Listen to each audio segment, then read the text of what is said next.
कुरुक्षेत्र लोकसभा के इस वृंदावन गार्डन में प्रबुद्ध नागरिक सम्मेलन में हमारे मध्य में विराजमान उत्तराखंड के बहुत ही लोकप्रिय मुख्यमंत्री आदरणीय श्री पुष्कर सिंह धामी जी हमारे मध्य में पहुंचे हैं। तो मैं निवेदन करता हूं कि जोरदार तालियां बजा करके उनका स्वागत करें और उनके साथ उनकी सरकार में मंत्री आदरणीय श्री विजय रोहिला जी वो भी हमारे मध्य में पहुंचे हैं। उनका भी हम स्वागत करते हैं, अभिनंदन करते हैं।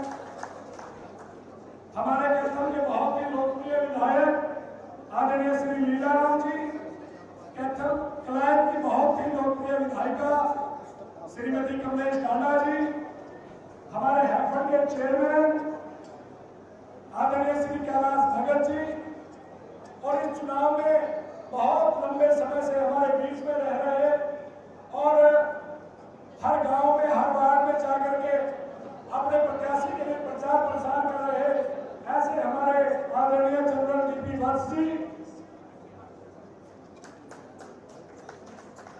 और आज की इस प्रबुद्ध सम्मेलन की जिन्होंने अध्यक्षता की है ऐसे हमारे ऑस्ट्रेलिया से आए हमारे बड़े भाई डॉक्टर विरिक जी, और यहाँ पर उपस्थित सभी सम्मानित प्रबुद्धजन, आप सबको आज हमारे माननीय मुख्यमंत्री आदरणीय श्री पुष्कर सिंह धामी जी आप सबको संबोधित करने के लिए आए हैं, आपसे रूबरू होने के लिए आए हैं। तो मेरा आपसे निवेदन है बड़े धैर्य और संयम के साथ आप हमारे माननीय मुख्यमंत्री आदरणीय पुष्कर सिंह धामी जी के विचारों को सुनेंगे। आप सबका बहुत बहुत धन्यवाद, आभार। जय हिंद, जय भारत।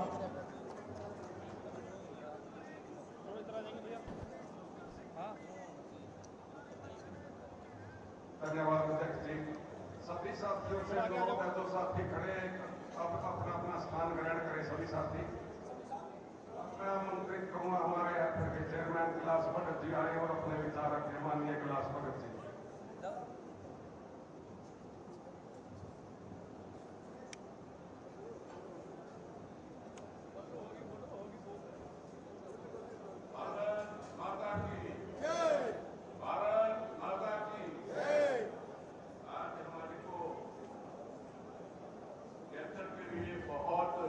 सौभाग्य का दिन है कि उत्तराखंड के मुख्यमंत्री माननीय धामी जी हमारे यहाँ हमारी बहन कमलेश टांडा जी, हमारे बीच में हमारे विधायक भाई लीलाराम जी, और हमारे बीच में हमारे पूरे जिले को चलाने वाले हमारे जिलाध्यक्ष अशोक गुर्जर जी, मान्यवर जी डॉक्टर विरिक जी, सम्मानित मंच, आज यहाँ पे हमारे शहर के 17 संस्थाएं हैं। मेन 17 के 17 संस्थाओं के चेयरमैन प्रधान यहाँ पे बीच में विराजमान है। मैं सबका यहाँ पे आने के स्वागत करता हूँ। और मेरे पुराने साथी राव सुरेंद्र सिंह जी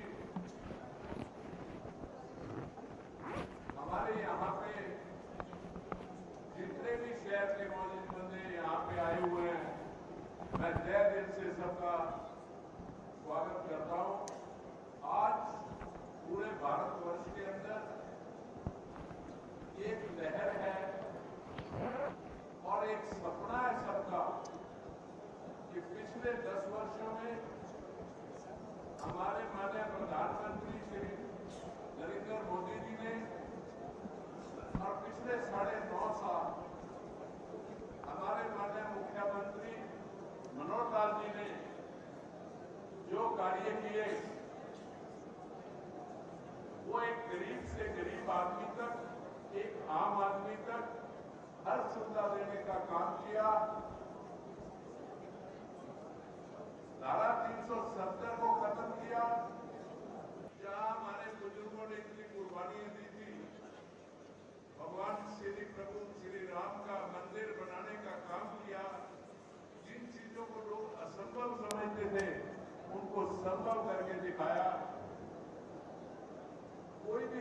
आदमी हमारा भूखा मत रहे। 80 करोड़ जनता को अगले 5 साल का राशन देने का काम किया। और उसी लाइन पे ही आज हमारे बीच में हमारे उत्तराखंड के माननीय मुख्यमंत्री जी बीच में हैं। उन्होंने भी उत्तराखंड की एक दिशा को एक अच्छी दिशा में लाने का काम किया, उसको बदलने का काम किया। मैं तहे दिल से उनका धन्यवाद करता हूं। और मैं दोबारा सभी साथियों का यहाँ पहुंचने पे धन्यवाद करता हूं। और 25 तारीख को अपने आप को सभी नवीन जिंदल समझ के काम करके आपने पास टाइम सिर्फ 4 दिन का रह गया है।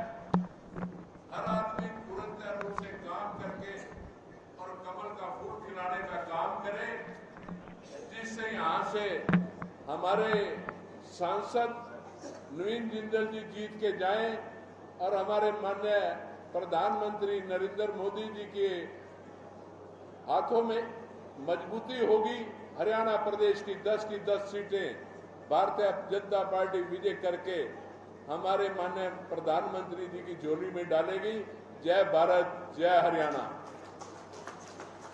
धन्यवाद चेयरमैन साहब। अब मैं आमंत्रित करूंगा हमारे कैथल से लोकप्रिय विधायक माननीय श्री लीलाराम जी आए और अपने विचार रखें। मान्यवर उत्तराखंड से मुख्यमंत्री आदरणीय श्री पुष्कर जी धामी, आदरणीय पूर्व मंत्री विनय जी रोहिला, हमारे पार्टी के जिला अध्यक्ष भाई अशोक गुज्जर जी, पूर्व में हरियाणा सरकार में मंत्री रही श्रीमती कमलेश ढांडा जी, हरियाणा प्रदेश हैफेड के चेयरमैन भाई कैलाश भगत जी, आदरणीय जनरल डीपी वत्स जी, आज के कार्यक्रम के आयोजक संयोजक डॉक्टर विरक जी, कैथल शहर के व्यापारी गणमान्य सभी व्यापारी साथी, मैं भारतीय जनता पार्टी परिवार की तरफ से कैथल के व्यापारी भाइयों की तरफ से आज हमारे मुख्य अतिथि मान्यवर मुख्यमंत्री महोदय का कैथल की पावन पवित्र भूमि पर पहुंचने पर हार्दिक स्वागत करता हूं। आपको बहुत बहुत बधाई देता हूं। मुख्यमंत्री महोदय, आज हिंदुस्तान में चुनाव का बहुला चुनाव चला हुआ है और हमें भी आदेश हुआ कि 1 मिनट के अंदर हम आपका स्वागत करके वोट की अपील करें। मुख्यमंत्री महोदय, जिस प्रकार हिमाचल प्रदेश सेब की खेती के लिए, सब्जियों के लिए मशहूर है, यह हमारा कैथल का भी सौभाग्य है कि हमारी कैथल की अनाज मंडी मुख्यमंत्री महोदय हरियाणा नहीं, इंडिया भारत नहीं, एशिया की 1 नंबर की अनाज मंडी हमारी कैथल की है। हमारे रामकुमार गर्ग जी उसके अध्यक्ष बैठे हैं, पूर्व अध्यक्ष अनूप बंसल जी बैठे हैं और पूरे हिंदुस्तान की, पूरे एशिया की 1 नंबर की अनाज मंडी हमारी कैथल की है। ये गौरव हमारे कैथल शहर को जाता है। मुख्यमंत्री महोदय, हमें इन भामाशाहों के, हमारे इन व्यापारी के या बुद्धिजीवी भाइयों के विश्वास पर यह भरोसा है कि आने वाली 4 जून को कैथल में, कुरुक्षेत्र में कमल का फूल खिलेगा, हिंदुस्तान के अंदर कमल का फूल खिलेगा और आदरणीय श्री नरेंद्र मोदी जी भारत के 3री बार प्रधानमंत्री बनेंगे। और हमें विश्वास है कैथल से, कुरुक्षेत्र से हमारे नवीन जिंदल जी लाखों मतों से चुनाव जीत करके कैथल कुरुक्षेत्र की शोभा बढ़ाने का काम करेंगे, क्योंकि नवीन जिंदल जी एक समाज सेवी व्यक्तित्व के धनी है। मुख्यमंत्री महोदय, हमारे कैथल की, कुरुक्षेत्र की जनता ने 1 बार नहीं 2 बार पहले भी नवीन जिंदल जी को जांचा परखा, वो राजनीति की चोटी पर खरा उतरते हैं। इसलिए हमने सबने मिलकर के प्रण लिया है कि 25 मई को एक कीमती वोट नवीन जिंदल जी के पक्ष में कमल के फूल का बटन दबाएंगे और नवीन जिंदल जी को लाखों वोट से जितवाएंगे। ये मेरा आपके प्रति इस तरह विश्वास है। मेरी बात सुनी, बहुत बहुत धन्यवाद। जय हिंद, जय हरियाणा। धन्यवाद विधायक जी। अब मैं आमंत्रित करूंगा पूर्व मंत्री श्रीमती कमलेश डाडा जी आए और अपने विचार रखें। माननीय मंत्री। भारत माता की जय। आज कैथल की इस पावन पवित्र धरती पर इस प्रमुख नागरिक सम्मेलन के इस कार्यक्रम में उपस्थित उत्तराखंड के बहुत ही लोकप्रिय और बहुत ही सूझबूझ के मुख्यमंत्री आदरणीय पुष्कर धामी जी, हमारे उत्तराखंड के कैबिनेट मंत्री विनय रोहिला जी, हमारे जिला के बहुत ही मेहनती जिलाध्यक्ष अशोक जी गुज्जर, कैथल विधानसभा के बहुत ही लोकप्रिय विधायक आदरणीय लीलाराम जी, हमारे बहुत ही आदरणीय बहुत ही सम्मानित पूर्व सांसद जनरल लिपिवत जी और हरियाणा सरकार में हैपड़ के चेयरमैन आदरणीय कैलाश भगत जी और इस कार्यक्रम के आयोजक संयोजक डॉक्टर मृग जी और यहाँ पर आए हुए कैथल शहर के प्रमुख नागरिक, अलग अलग संस्थाओं से आए हुए सबसे मेरा और सभी पत्रकार छायाकार बंधु सबको मेरा नमस्कार, सबको राम राम।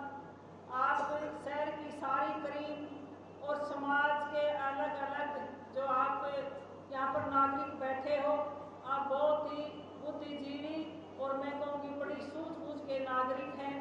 आपने पता है 25 मई को लोकसभा का चुनाव है और हमने अपना देश का भविष्य कैसे उज्जवल हो, किसके हाथों में मजबूत हो, तो उसका निर्णय हम सब ने करना है।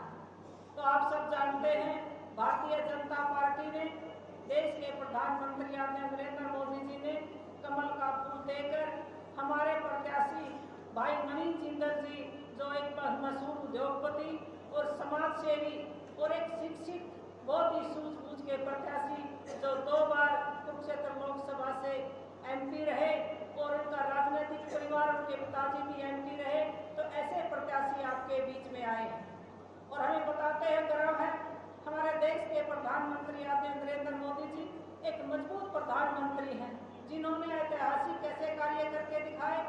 धारा 370 हटाने का काम, राम मंदिर बनाने का काम, चाहे इसमें 3 तलाक महिलाओं को, और जैसे हमारे आयुष्मान भारत उसके खाते में 5 लाख का बीमे की बात हो, किसानों के खाते में सालाना 6,000 रुपए का जो किस्त उस पर डालने की बात हो, तो ऐसे बहुत सारे कार्य हमारे देश के प्रधानमंत्री आदरणीय नरेंद्र मोदी जी ने किए हैं। और आप मेरे से ज्यादा समझदार, सभी बुद्धिजीवी, पढ़े लिखे सभी नागरिक यहाँ पर बैठे हैं, तो आज हमारा देश का भविष्य जो मजबूत विकसित भारत, हमारा भारत विकसित राष्ट्र बने, उसका जो हमारा नेतृत्व करने जा रहे हैं हमारे देश के प्रधानमंत्री आदरणीय नरेंद्र मोदी जी करने जा रहे हैं। और आपने उनको 2 बार देश का प्रधानमंत्री बनाया और अब भी आपके समर्थन सहयोग से तीसरी बार इस देश का प्रधानमंत्री बनने हमारे आदरणीय नरेंद्र मोदी जी जा रहे हैं। और हमारी कुरुक्षेत्र लोकसभा से हमारे प्रत्याशी भाई नवीन जिंदल जी भी यहाँ से सांसद एमपी बन चुके हैं। आपके समर्थन से, आपके सहयोग से, तो मैं आपसे निवेदन करती हूँ आने वाली 25 तारीख को एक वोट कमल के फूल के सामने का बटन दबाकर नवीन जिंदल जी को यहाँ से एमपी बनाने का काम करेंगे। नरेंद्र मोदी जी की झोली में ये सीट डालने का काम करेंगे और हरियाणा प्रदेश की 10 सीटें नरेंद्र मोदी जी को हमारा हरियाणा प्रदेश देने जा रहा है। और जो तीसरी बार नरेंद्र मोदी जी फिर तीसरी बार हमारे प्रधानमंत्री बनने जा रहे हैं, और जो 400 पार का नारा है, ये 400 पार की साकार करने आप सब जा रहे हैं। तो मैं दोबारा से आप सभी का अभिनंदन करती हूँ। आप सभी यहाँ पहुँचे और आपकी तरफ से और मेरी तरफ से मुख्यमंत्री जी का स्वागत और अभिनंदन करती हूँ। आप सबका बहुत बहुत धन्यवाद। जय हिंद। धन्यवाद मंत्री जी। अब मैं आमंत्रित करूंगा पूर्व राज्यसभा सांसद जनरल लिपिवत जी आए और अपने विचार रखें। माननीय जनरल लिपिवत।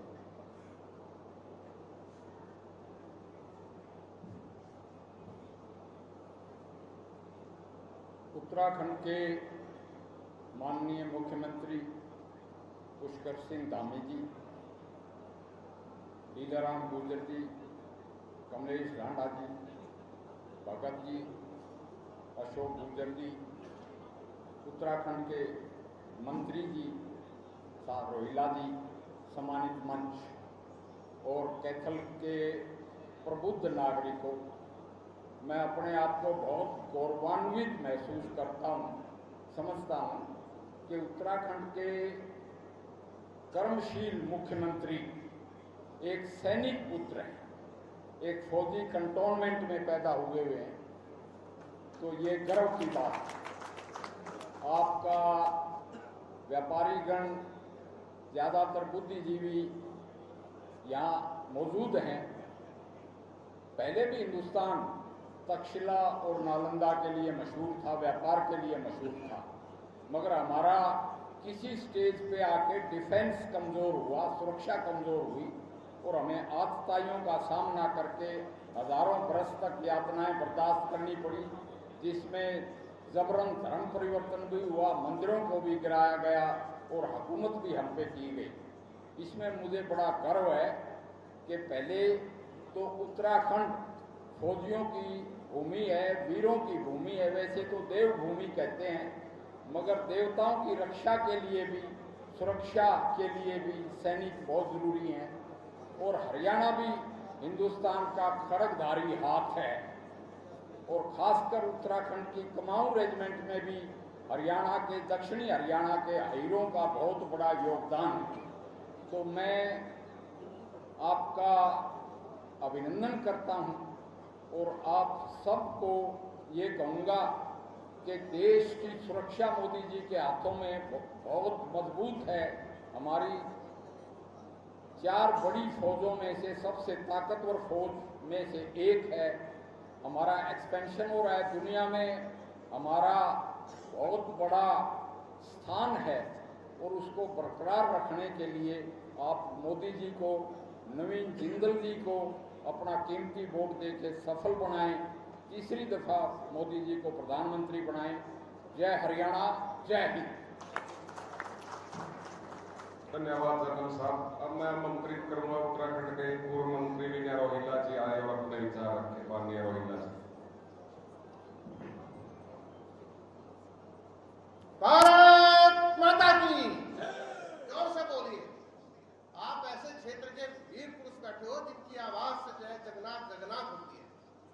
भारत माता की, नरेंद्र मोदी, नरेंद्र मोदी, पुष्कर धामी, पुष्कर धामी। मैंने कोशिश करी पूरी जोर से जोर लगाने की।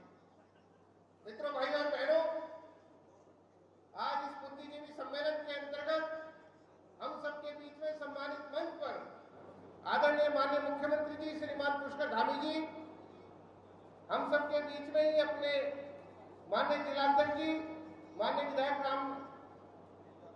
लीलाराम जी, अपनी माननीय विधायिका जी पूर्व मंत्री जी कमलेश जी, अपने जगिंदर भाई साहब, कैलाश जी और जनरल साहब, सम्मानित मंच, साथियों, पत्रकार बंधुओं,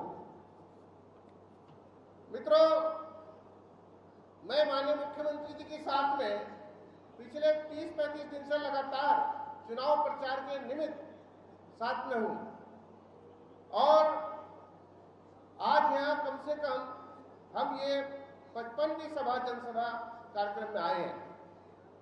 मित्रों, ये जो यात्रा है, ये प्रवास है माननीय मोदी जी को पुनः प्रधानमंत्री बनाने के लिए, इस क्रम के अंतर्गत उत्तराखंड से शुरू होकर दक्षिण भारत में जाते हुए तेलंगाना, आंध्र प्रदेश और बिहार और सभी राज्यों को कवर करते हुए पुनः इधर उत्तर भारत में आगमन हुआ।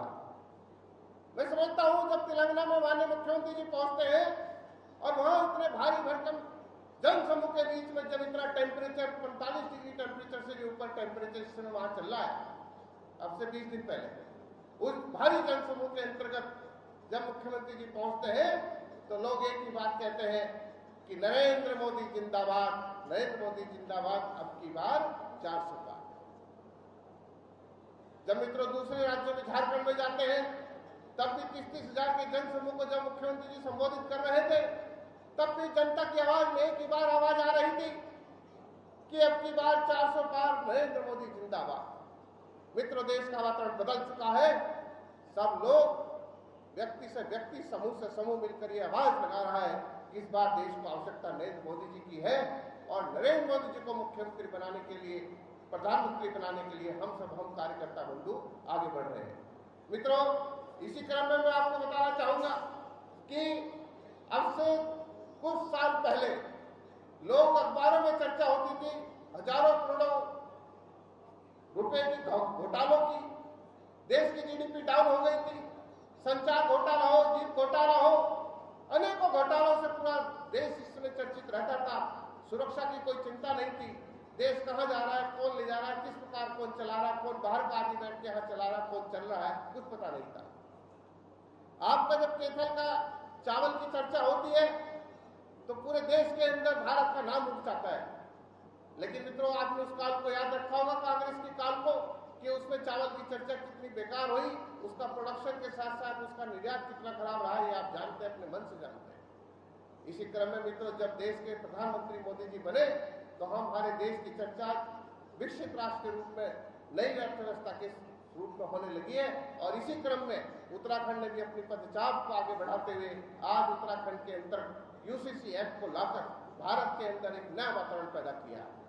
मित्रों, चाहे धर्मांतरण बिल हो उत्तराखंड का, चाहे भ्रष्टाचार निपटाने के लिए अनेकों बिल हो, चाहे मित्रों वहां पर सुरक्षा का विषय हो, अनेकों कार्य ऐसे करके उत्तराखंड ने देश को नया दिशा माननीय प्रधानमंत्री जी के मार्गदर्शन में अपने मुख्यमंत्री जी ने की है, जिससे पूरे देश में एक संदेश गया है।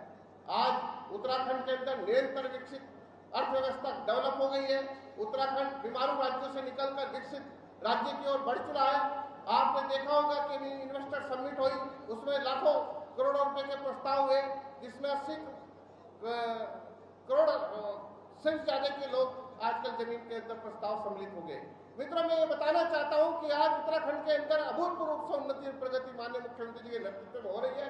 चाहे वो पर्यटन क्षेत्र हो, चाहे रोजगार का क्षेत्र हो, चाहे सुरक्षा का विषय हो, किसी प्रकार के क्षेत्र में इस प्रकार से आज यूनिवर्सिटियों ने जिस तरह से शिक्षा के क्षेत्र में भारत में उत्तराखंड ने उन्नति करी हुई है, अभूतपूर्व है। इसलिए मित्रों, आज आपके बीच में माननीय मुख्यमंत्री जी आए हैं और आपने मुख्यमंत्री जी का बड़े गहराई से, दिल की गहराई से अभिनंदन और वंदन स्वागत किया है। मैं भी माननीय मुख्यमंत्री जी की ओर से आपका अभिनंदन वंदन स्वागत करते हुए अपनी बात को समाप्त करता हूँ। बहुत बहुत धन्यवाद। धन्यवाद मंत्री जी। अब मैं आमंत्रित करूंगा आज के मुख्य अतिथि माननीय श्री पुष्कर सिंह धामी जी आए और अपने विचार रखें। माननीय मुख्यमंत्री।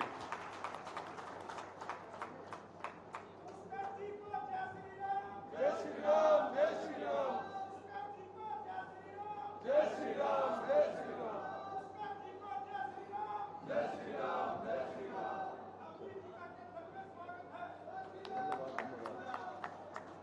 भारत माता की, भारत माता की। अरे सभी हमारे जो है प्रबुद्ध लोगों की आवाज दिल्ली तक जानी चाहिए। माननीय प्रधानमंत्री जी को आश्वस्त कर दीजिए आप लोग, बोले भारत माता की, भारत माता की। कुरुक्षेत्र लोकसभा के कैथल में आज के इस प्रबुद्ध सम्मेलन में, और प्रबुद्ध सम्मेलन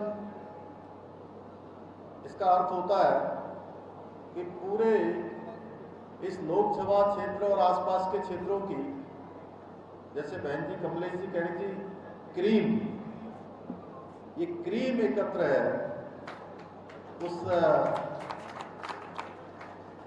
क्रीम प्रबुद्ध जन सम्मेलन में मंच पर आसीन भारतीय जनता पार्टी कैथल के अध्यक्ष भाई अशोक गुजर जी, यहाँ के स्थानीय विधायक, लोकप्रिय विधायक आदरणीय लीलाराम जी, और हरियाणा सरकार में पूर्व में मंत्री रही, और हरियाणा समेत अन्य राज्यों में भी अनेक अवसरों पर चुनाव के कार्यक्रमों में अपनी जो सेवाएं पार्टी को देती हैं, आदरणीय दीदी हमारी कमलेश टांडा जी, हैफेड के चेयरमैन आदरणीय कैलाश भगत जी, सरदार डॉक्टर जगविंदर सिंह बिर्ग जी, मेरे साथ आए हुए उत्तराखंड सरकार के मेरे सहयोगी श्री विनय रोहेला जी, और पूर्व राज्यसभा के सांसद। और सच में मैं जब किसी भी सैनिक को मिलता हूं या उनके साथ रहता हूं, तो जब मुझे गर्व की अनुभूति होती है क्योंकि मेरा बचपन से लेकर मैं एक सैनिक परिवार में पैदा हुआ बड़ा हुआ, ऐसे जनरल DP वत्स जी एवं सम्मानित मंच एवं इस प्रबुद्ध जन सम्मेलन में आज पूरे लोकसभा क्षेत्र और आसपास के क्षेत्रों से पधारे हुए सभी हमारी प्रमुख संस्थाओं के प्रतिनिधिगण, सभी सम्मानित हमारे आए हुए प्रबुद्ध जन भाइयों एवं बहनों, मैं आप सभी का अपनी ओर से यहाँ पधारने पर आप सबने मेरा स्वागत किया। मैं भी आप सबका देवभूमि उत्तराखंड के मुख्य सेवक के नाते आप सबका मैं स्वागत करता हूँ, आप सबका अभिनंदन करता हूँ। भगवान श्री हनुमान जी की जन्मभूमि कपिस्थली और महाभारत काल में भगवान श्री कृष्ण जी के द्वारा किए गए नवग्रह यज्ञ की इस पावन धरा को भी मैं कोटि कोटि प्रणाम करता हूँ, कोटि कोटि नमन करता हूँ। भाइयों बहनों, हम सब लोग आज एकत्र हुए हैं। श्री बिर्क जी ने आज यहाँ पर ऑस्ट्रेलिया से आकर बड़ा शानदार संयोजन किया है और आप सबके मध्य आज मैं भी देवभूमि उत्तराखंड से आकर यहाँ के लोकसभा के प्रत्याशी, भारतीय जनता पार्टी के प्रत्याशी श्री नवीन जिंदल जी के समर्थन में आप सबका आशीर्वाद और समर्थन मांगने के लिए उपस्थित हुआ हूँ। भाइयों बहनों, आप सभी जानते हैं नवीन जिंदल जी बहुत ही हमारे कर्मठ हैं, युवा हैं और अनेक काम उन्होंने पूर्व में भी किए हैं और इसी लोकसभा क्षेत्र ने अभी हरियाणा के युवा एवं कर्मठ मुख्यमंत्री भी देने का काम किया है, जो आज प्रदेश को तेजी से विकास की ओर ले जाने का काम कर रहे हैं। बहुत सहजता से, बहुत सरलता से वो प्रदेश को आगे बढ़ा रहे हैं और नायब सिंह सैनी जी ने यहाँ सांसद रहते हुए अनेक कामों को, आप सबके सुझावों को, आप सबकी बातों को वकालत के माध्यम से आगे बढ़ाया है, कई विकास के कार्य कराए हैं और अब जिंदल जी उन सभी कामों को आगे बढ़ाएंगे हमारे प्रधानमंत्री मोदी जी के मार्गदर्शन में। और जिंदल जी का परिवार भी काफ़ी लंबे समय से क्षेत्र में अपना योगदान देता आया है। अब ये यहाँ पर डबल इंजन काम करेगा। अभी डबल इंजन प्रदेश में काम कर रहा था, ये डबल इंजन अब कैथल और इस कुरुक्षेत्र लोकसभा क्षेत्र में तेजी से काम करेगा। एक तरफ सैनी जी और दूसरी तरफ जिंदल जी मिलकर इस पूरे क्षेत्र को आगे बढ़ाने का काम करेंगे। भाइयों बहनों, ये कैथल और कुरुक्षेत्र की भूमि महाभारत के धर्म युद्ध की भूमि रही है। उस समय का युद्ध पांडवों और कौरवों के बीच हुआ था। एक ओर कौरवों की बड़ी सेना, 100 से ज्यादा कौरव थे, तो दूसरी ओर केवल 5 पांडव थे। और आज भी जो वर्तमान समय में भारत का परिदृश्य चल रहा है, जिस स्थिति से आज हमारा देश गुजर रहा है, हमारे देश के अंदर भी आज एक धर्म युद्ध चल रहा है। एक ओर कौरव रूपी कांग्रेस, आप पार्टी, समाजवादी पार्टी, अनेक पार्टियां जो तुष्टीकरण को बढ़ावा देने वाली पार्टियां हैं, वो कौरव रूपी पार्टियां हैं और दूसरी ओर अकेले धर्म ध्वजा लिए हुए माननीय प्रधानमंत्री मोदी जी हैं। भाइयों बहनों, ये देश, ये युद्ध में देश में राष्ट्रवाद और विकासवाद की विचारधारा बना। एक तरफ है विकासवाद, एक तरफ है राष्ट्रवाद, दूसरी तरफ है तुष्टीकरण, भ्रष्टाचार और परिवारवाद की विचारधारा वाली ये 2 शक्तियां इस चुनाव में काम कर रही है।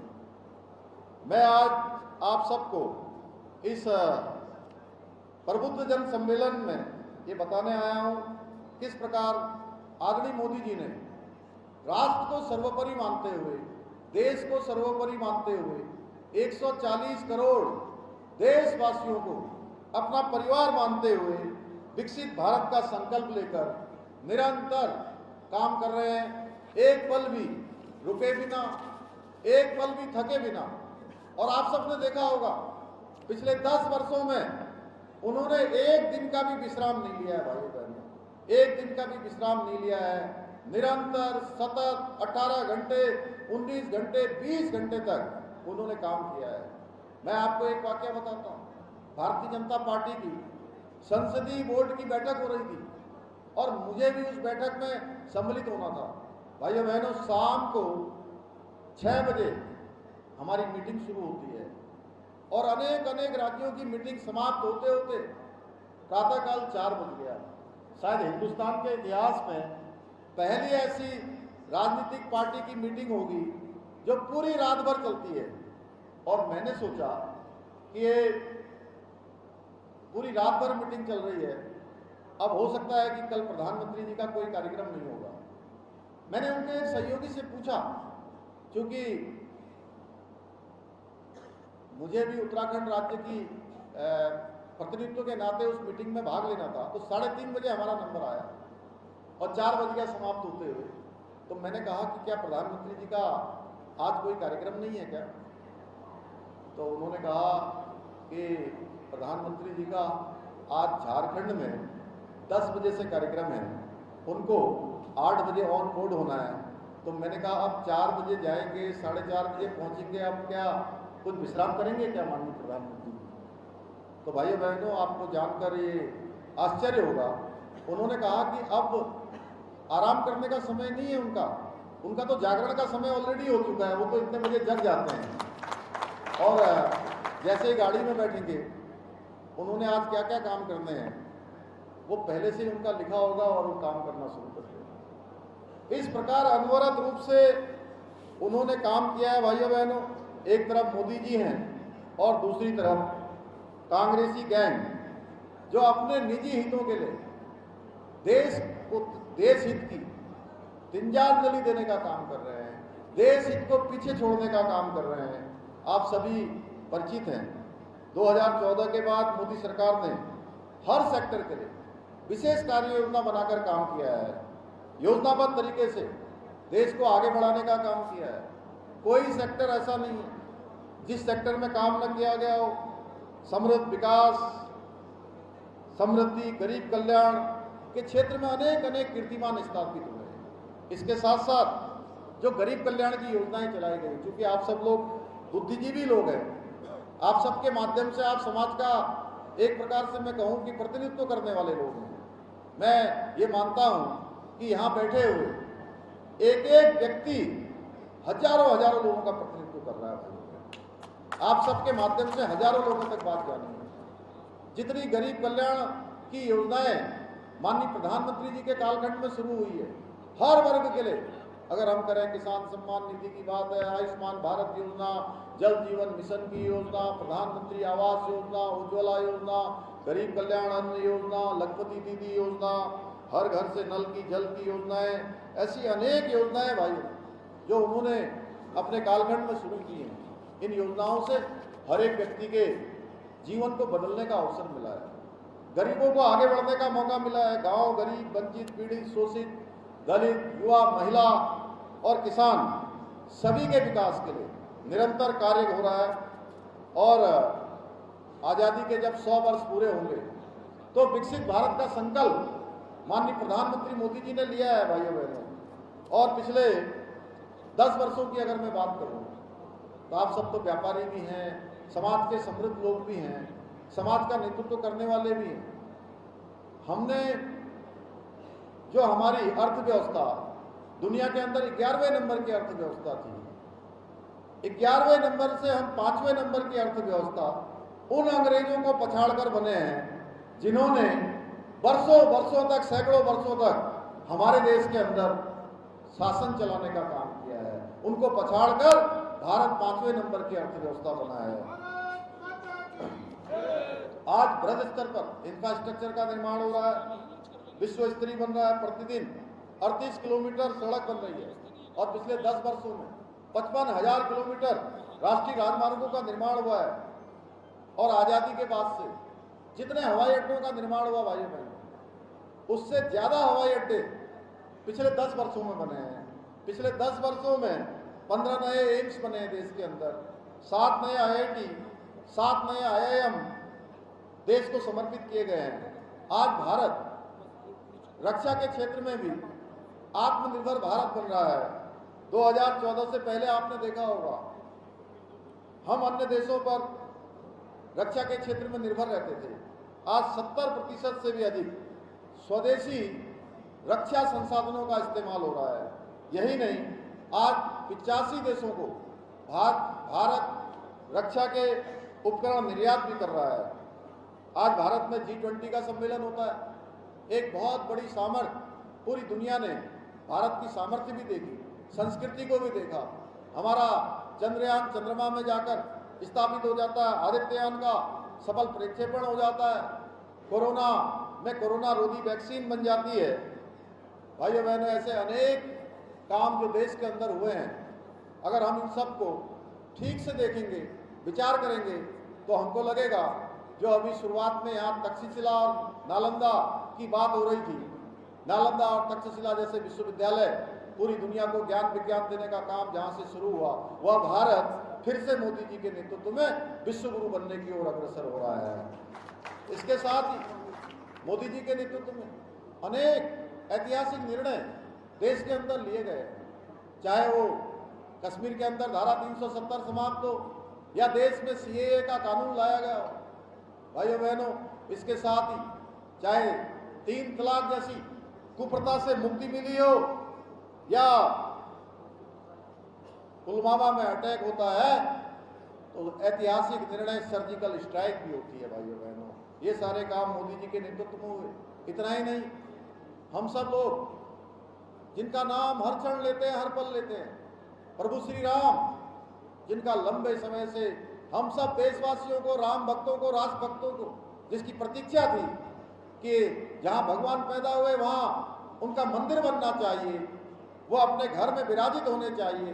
भाइयों बहनों, हम सबको भी त्रेता युग के बाद फिर से राम युग में आने का सौभाग्य किसी के कारण, किसी के नेतृत्व के कारण से मिला है, तो हमारे प्रधानमंत्री मोदी जी के कारण मिला है। भाइयों बहनों, नारी शक्ति बंधन अधिनियम हो या हमारे सैनिकों के लिए, जनरल भट्ट साहब बैठे हैं यहाँ पर सैनिकों के प्रतिनिधि के रूप में, इसलिए मैं कह सकता हूँ मैं भी एक सैनिक परिवार से आता हूँ। मैंने वो खुशी देखी है भाइयों बहनों, जो 1 रैंक 1 पेंशन लागू होते समय देश के हर एक सैनिक के दिमाग में आई, उनके मन मस्तिष्क में आई।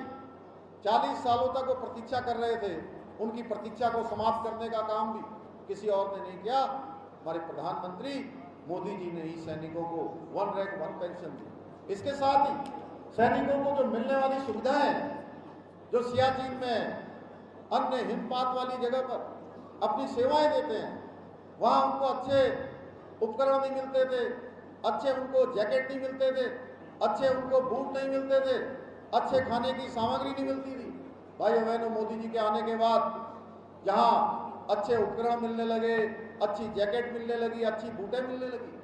आप सबको पता होगा उससे पहले जब ये सुविधाएं नहीं मिलती थी तो सैनिकों को अनेक समस्याओं का सामना करना पड़ता था। आपने देखा होगा गाँव में बहुत सारे लोग जो ग्रामीण परिवेश के होंगे, सैनिकों के बीच में रहते थे, गैंग्रीन जैसी बीमारी हो जाया करती थी, उनके हाथ पांव काटने पड़ जाते थे। लेकिन देश के अंदर जिन्होंने 60 वर्षों तक शासन किया, देश की हुकूमत को चलाने का काम किया, उन्होंने उन सैनिकों की चिंता करना भी जायज नहीं समझा, जिनके कारण वह और हमारा देश सुरक्षित रहता है। उनको भी सुरक्षित करने का काम हमारे प्रधानमंत्री मोदी जी के कालखंड में हुआ। यही कारण है कि सेना का आज मनोबल बढ़ा है और सेना को पूरी छूट दी गई है कि दुश्मन की अगर कोई गोली आएगी, चाहे सीमा पार से आएगी, आतंकवादी, अलगाववादी या जिहादी की गोली आएगी, तो आप गोली का जवाब देने के लिए सेना को किसी को पूछना नहीं पड़ता है, बल्कि सेना गोली का जवाब गोलों और तोप से देने का काम करती है।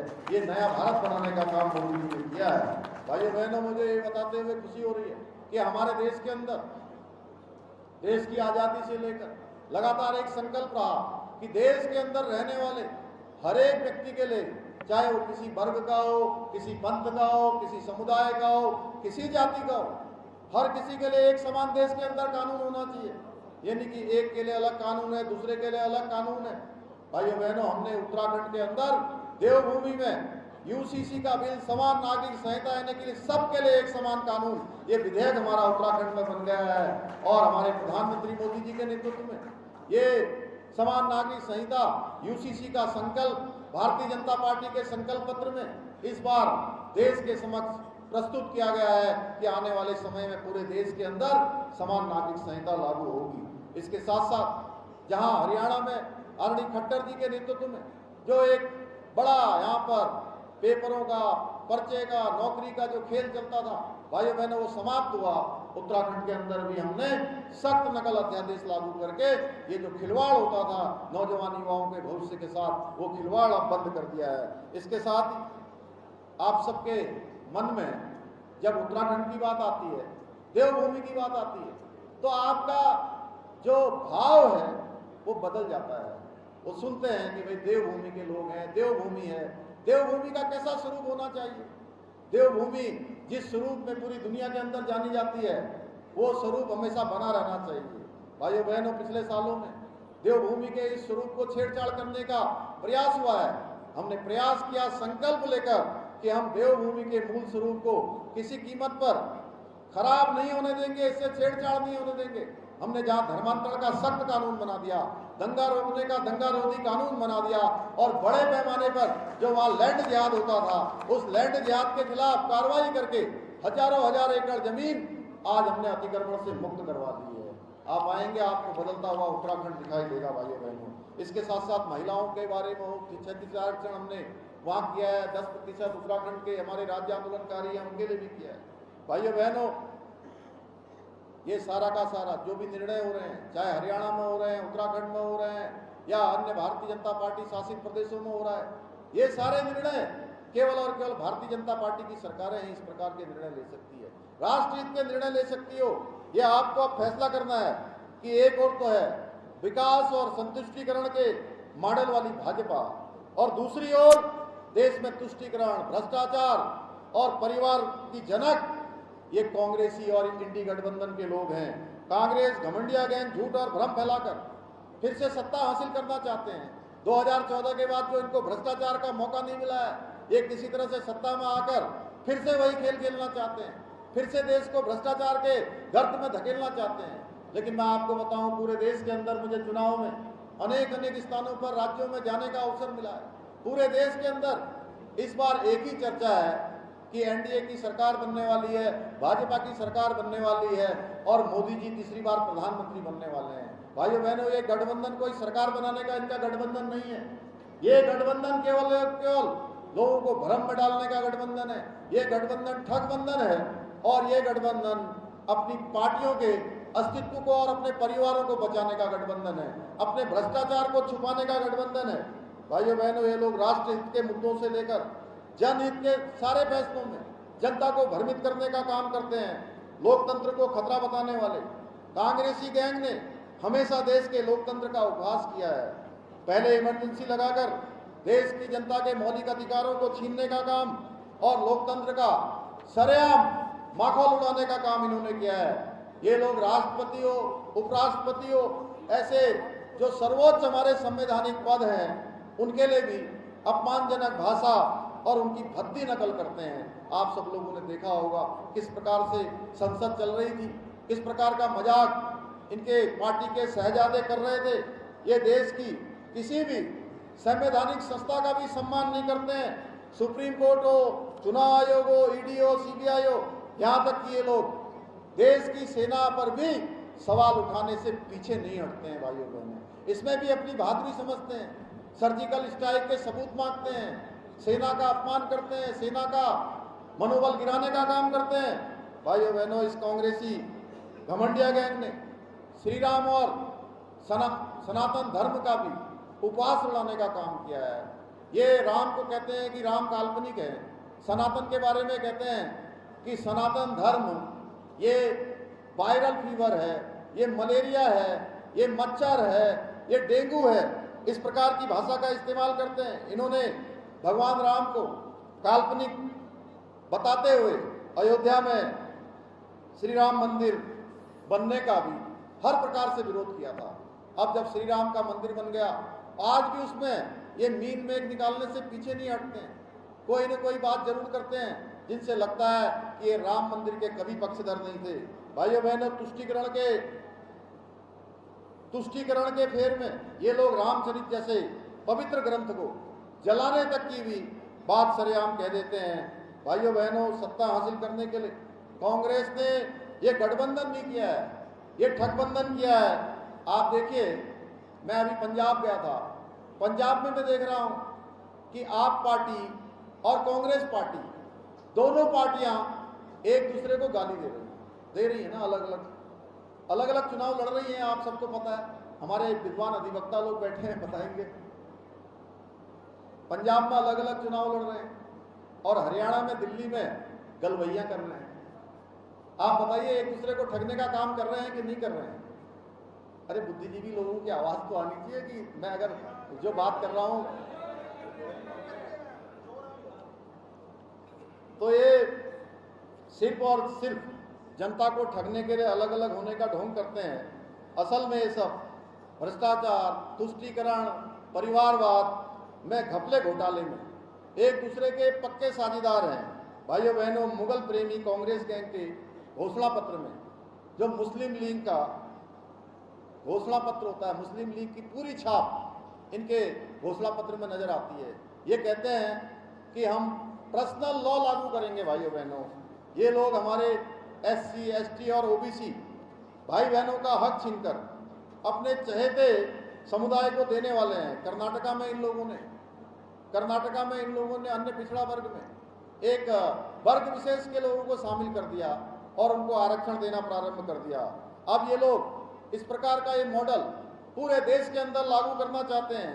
घमंडिया गैंग के नेता और इनके प्रधानमंत्री पद के उम्मीदवारों में से एक उम्मीदवार लालू यादव ने सरेआम मुस्लिम समुदाय को आरक्षण देने की वकालत की है और पिछले 8-10 दिन पहले, एक हफ्ते पहले उन्होंने खुलेआम ये बयान दिया है। भाइयों बहनों, इससे हम सभी को मिलकर इस तुष्टीकरण और वोट बैंक की जो घटिया राजनीति है, इस घटिया राजनीति को करारा जवाब देना है। ये समय आ गया है कि मैं आप सभी प्रबुद्ध जनों से, यहाँ की क्रीम से ये अपील करता हूँ कि जो माननीय प्रधानमंत्री मोदी जी ने पिछले 10 वर्षों में काम किया है, हरियाणा की सरकार ने जो काम किया है, ये सारे की सारी जन कल्याणकारी नीतियाँ जो गरीबी कल्याण के लिए, सुशासन के लिए देश के अंदर जो ऐतिहासिक निर्णय लिए गए हैं, आज साइंस के क्षेत्र में हो या टेक्नोलॉजी के क्षेत्र में, जिस प्रकार से भारत ने तरक्की की है, सेना ने जिस प्रकार से हमारा सीना चौड़ा करने का काम किया है, हम सबकी सेवा के लिए, हम सबकी रक्षा के लिए जिस बहादुरी और पराक्रम का काम किया है, ये सारी बातें आम जनता तक जानी चाहिए। जन जन तक पहुंचाने का काम आप सबको करना होगा। साथ ही मैं आप सबसे निवेदन करता हूं कि 25 मई को कुरुक्षेत्र लोकसभा क्षेत्र से भाजपा प्रत्याशी श्री नवीन जिंदल जी के पक्ष में मतदान करें और अधिक से अधिक लोगों को मतदान करने के लिए प्रेरित करें। हमारे प्रधानमंत्री मोदी जी को तीसरी बार प्रधानमंत्री बनाने के लिए लोकतंत्र के महायज्ञ में आप सबकी आहुति जाए, आप सब भी अपना योगदान करें। इतना ही निवेदन करते हुए इसी आस्था और विश्वास के साथ मैं अपनी बात समाप्त करता हूँ। बहुत बहुत धन्यवाद।